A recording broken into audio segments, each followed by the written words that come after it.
সদর মহকুমার অন্তর্গত আমতলী থানাধীন কমলাসাগর বিধানসভা কেন্দ্রের অধীন ফুলতলী মতিনগরের 58 নম্বর গেটের তারকাটা বেড়ার ওই পাশে ভারতীয় সীমান্তে 90টি পরিবার রয়েছে। সেই পরিবারগুলির বিদ্যুৎ বিচ্ছিন্ন করতে বৃহস্পতিবার ছুটে আসেন বিদ্যুৎ নিগমের কর্মীরা। এই ঘটনায় এলাকায় ছড়িয়ে পড়ে উত্তপ্ত হয়ে পড়ে। এছাড়াও এই পরিবারগুলি দীর্ঘ বছর ধরে নানা সমস্যায় অতিবাহিত করছেন। শনিবার এলাকা পরিদর্শনে গিয়ে তাদের সমস্যাগুলি খতিয়ে দেখেন এবং এলাকার মানুষের সঙ্গে কথা বলেন বিরোধী দলনেতা জিতেন্দ্র চৌধুরী। যে ওই পারে সরকারি পরিষেবা মানে পানীয় জল নাই, বাচ্চাদের আইসিডিএস নাই, প্রাইমারি স্কুল নাই, স্বাস্থ্য সেবা নাই,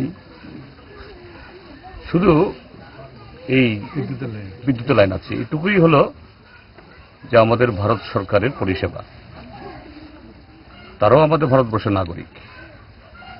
আমরা যারা এই আমাদের স্থলভাগের ভিতরে আছি, আমরা যেমন সবকিছু ভোগ করার অধিকার, তাদেরও 100% অধিকার। কিন্তু দুর্ভাগ্যের যে শুধু বিদ্যুৎ ছাড়া পানীয় জল, চিকিৎসা, শিশুদের এই পুষ্টির ব্যবস্থা, বাচ্চাদের স্কুল কিছুই নেই। এখন এই বিদ্যুৎ পরিষেবাও বন্ধ করে দেওয়ার জন্য প্রশাসন থেকে একটা উদ্যোগ নিয়েছিল গত শুক্রবার, গত পরশুদিন। তো ওনারা আমাকে ফোন করেন এবং আমাদের এখানকার যারা কর্মীরা তারাও এখানে এসে প্রশাসনের কথা বলেন, কিন্তু শুনছিল না। তো আমি জানার পর ডিএমকে বলার পর এটা এই আপাতত বন্ধ করেছেন। কিন্তু এই বন্ধ করাটা তো এটা খুবই টেম্পোরারি।